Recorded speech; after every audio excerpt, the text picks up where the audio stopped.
All right, welcome back. I haven't done this before, but I kind of wanted to go through this. I took the Network Plus exam this morning, the newest one, the version 009, to kind of keep up to date with all the certifications and everything. Because I strongly believe that if you're going to teach Network Plus, you should actually have you should probably have the exam, right? You should have the certification to actually know what you're talking about. Um, and this is the first time. Obviously, I've got all the certifications, but this is the first time that I'm actually talking about an exam right after I've taken it. So I literally took it probably 4 hours ago. I had some stuff I had to do for real life and within my normal job. So I didn't have time to record video right afterwards, but I wanted to get something out right away to kind of go over my own experience with it and kind of the thought process, tips, and tricks that I was kind of going through my mind as I was taking that exam. This is very informal. I don't have any other slides. I just didn't want to talk into a green screen, so I figured I'd put this up there. But just basic thoughts as I took that exam, right? So first off, this was the first time I had so many PBQs. I've always, every certification exam I've ever taken, I've only had 3 PBQs in any one of my exams. And most students that I talk to have told me their average is right around 3. And that's not true. I think I had 4 last time for Security Plus. But I was surprised to have 5 PBQs on this exam. And not only was it 5 PBQs, but I had 80 total questions. Now you can have a variety of questions that come with that, right? Most CompTIA questions have between 70 and 90 questions that it goes through. And it tells you right at the beginning how many questions you have when you take the exam. So I got to be honest with you, with the time allotted, I was kind of going through those questions pretty quickly, and I hit right at the limit. Usually, when I do a certification exam for CompTIA, I've probably got like 20 or 30 minutes left over. Even previous exams, I've had some time left over. And in this specific exam, I was surprised how quickly the time went. And so, time management would be my number one thing that I would tell you. You really got to jump on those questions. You cannot spend a lot of time. My normal methodology for dealing with CompTIA exams is to read the question, read the answers, reread the question, and then answer the question, right? And I did that. I wouldn't say that I ran out of time, but I definitely hit the mark. I definitely hit the mark. I did not have time to go back through any of the quiz questions that I had flagged as questions that I was like, wait a second, is it this one or this one? Because I like to set that internal timer on my mind and go, okay, it's been 45 seconds, time to move on, right? And the PBQs, with that many of them, they take time to answer. You know what I mean? And you definitely use that whiteboard. So I would tell you, tip number 1, make sure that you have time management. Make sure that you're going through and understand that, hey, I only have so much time per question. If for nothing else, I got to tell you, this was the first time that I've ever hit the wall where I did not have time left over to go through my flag questions at the end of it. I think when I got done answering my final PBQ, I only had like a minute left, which is unusual for me. But the time just went by very, very quickly. So time management would be my first number 1 clue. Second number 1, or second clue, I should say, or second trip, I can't talk today. My second tip would be understanding the basic commands of subnetting. I breezed through some of the questions. I got the hiccups today. What's going on? Just because of knowing subnetting. Just understanding the CIDR and what they were asking. And so you don't really need to do the calculation. I remember one question I had, it was about how many users in the CIDR notation, and it was pretty obvious what the answer was. And so I didn't have to go through and do the binary calculations for it. And so just understand what they are, and you should be okay for some of the questions. Don't second guess yourself. If you know the answer, pick the answer and move on, right? That gut feeling sometimes is powerful when it comes into it. Acronym heavy. Acronym heavy. I stand by my word. I said it before. I'll say it again. 40%. Just know the acronyms. Just by knowing the name of the acronym can answer 40% of the exam. There were so many questions on there that, and I remember a couple questions, and I'm under NDA, so I can't divulge the specific questions, right? But just knowing that the acronym name was answered probably, I want to say, out of the 80 questions, probably 20. It really did. It was annoying how many questions were answered just by knowing the acronyms associated with it. And I would tell you to go through that process. Understand that. The other tip that I was kind of surprised about was the cable types, and understanding the cable types and going down that pathway. And that's not to say that I don't understand the cable types. It's just, when you do cyber so often, you really don't pay attention to cable types all that often. But I must have had like 3 to 5 questions on cable types, which kind of surprised me for this type of exam, just because I don't deal with cable types anymore in my job. But just understanding the performance values of those cables, understanding that these cables have a maximum distance that they can be utilized. I would tell you that I want to say at least 3 to 5 questions on cables, 3 to 5, and probably closer to 5, right? Even, believe it or not, a couple PBQs that specifically address cable types. I had never seen that many cable type questions on an exam before, and it wasn't just like, what's the cable type? That's not the type of questions they were asking. They were like, here's a problem, and this is what we want to do. What cable type should we utilize for this? And there was some on distance. There was a PoE question on there, right? And so just understand that those types of questions, don't forego those types of questions in your studies, because they are going to be on the exam. Okay, you got to remember, anything that's in the Network Plus book and their knowledge units, right? If you go through, it has the possibility of being on the exam. And I guess for me, I was just surprised how many network or how many cable type questions were actually on there, or questions that specifically related back to cable types, right? And I think the last one I would throw at you that I was really kind of surprised at, and maybe it's just because I hadn't done Network Plus in a while, realistically, was the integration with security. Normally, typically, when I had done those types of exams, it's always been pretty much IT based, not a lot of security. I mean, you'd expect a security question every once in a while, but I was kind of surprised over having to know attack types and that kind of thing. And those questions for me were a breeze. I was like, oh yeah, no problem. It is this, right? Yeah. So of course the inevitable question is going to be, did I pass? Well, of course I passed, right? I mean, come on, right? I didn't get all my education, my accolades for not knowing the stuff, but it was a little bit harder than I thought it was. I probably should have studied a little bit more. I'll be honest with you. I passed.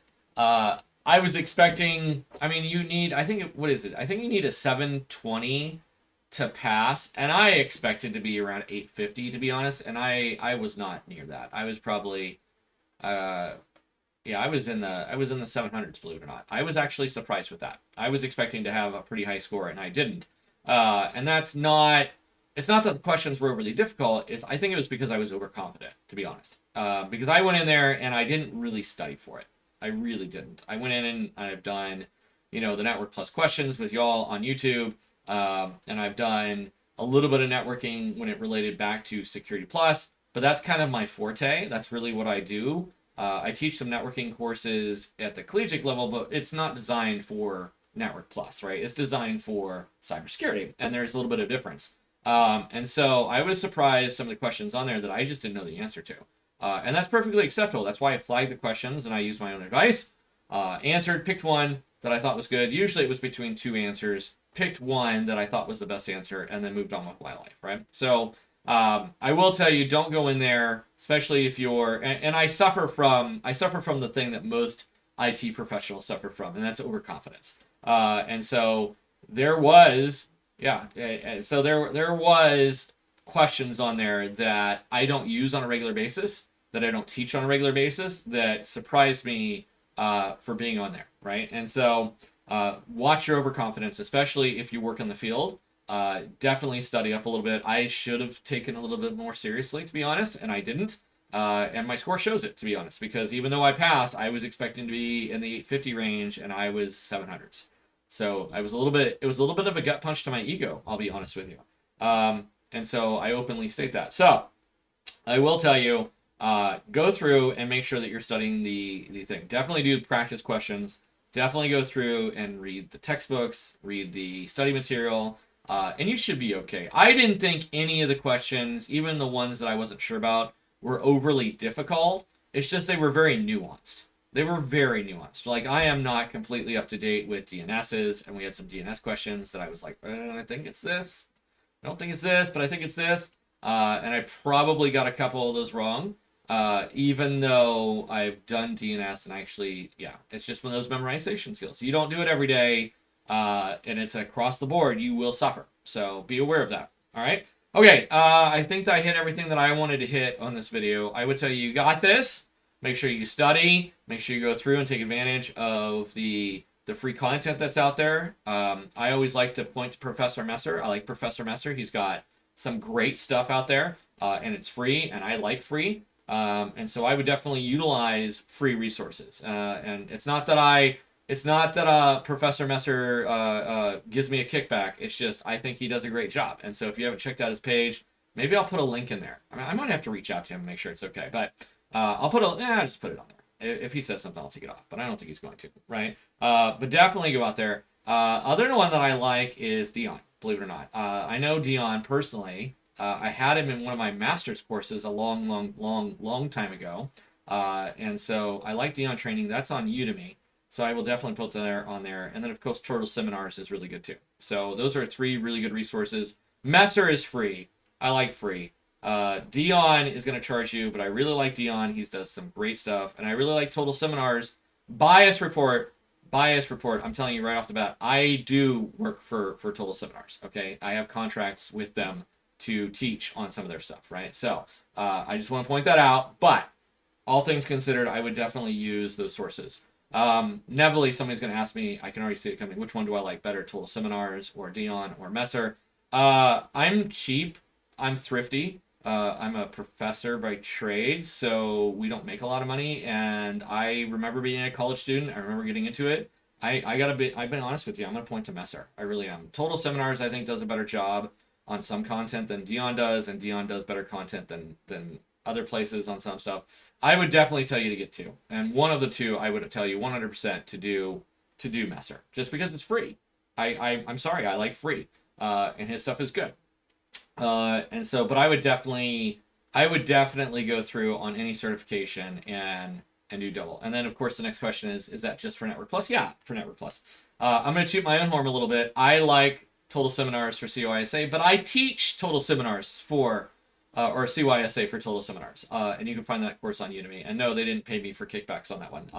They paid me to create the course, and they paid me to teach the course. Yeah, and so I like CYSA, so if you want to see more of me, you can do that. No, I don't get a kickback. They pay me a one-time fee for that, and I did the entire video course for them and the hands-on, and that's what kind of motivated me to do CYSA videos as we were going through, right? So my bias is right there. I fully put that on there that I taught or teach an entire course for them, and I teach Security Plus for them live on one of their other platforms, right? And so to be open and honest, right? So. But I'm aware of all 3 of them. I think all 3 of them do a good job. I would tell you to watch the videos and see which one you like. Every one of them, Dion, Total Seminars, and Messer, all offer a free kind of guide to it. I mean, Messer is 100% free. Find him on YouTube. And then Total Seminars and Dion, they both have videos on Udemy or Udemy or whatever you call them, right? And I would tell you to watch the videos. Which ones do you ground with? I would tell you every instructor's got the little quirks. I know Dion personally. I really like Dion, but he does have some quirks after watching his videos for a while that make me go, dude. So he does have those quirks every once in a while. But it's excellent content, and so is Total Seminars. I really like Total Seminars stuff. Mike Myers did a fantastic job. He's no longer with Total Seminars. But I watched Mike Myers stuff years ago, to learn Network Plus for the first time, and he did a fantastic job. It's a shame he left. I think that we lost an icon with Mike Myers, to be honest. I think he does a fantastic job. I really like how he explained a lot of stuff, but that he doesn't teach for him anymore, right? So be aware of that. But yeah, there you go. All right, that's my thoughts on Network Plus. I took Security Plus like 6 months ago. I probably should have done a video on that one. And I took CYSA like 2 months ago for the newest version. I think that's when I started creating the questions that I'm doing right now. Someone asked me, they're like, "Oh, are you ever gonna create videos and do Udemy or Udemy on this?" And probably not. Not for these, to be honest. I feel like the market is kind of cornered. I really do. I mean, You got Messer, you got Total Seminars, and you got Dion. All of them have a good presence on Udemy. All of them do a fantastic job. I just don't feel like it would be worth my time. I thought about doing something else, but I don't think I'm going to do any one of these, just because they're so prevalent out there. They're just there.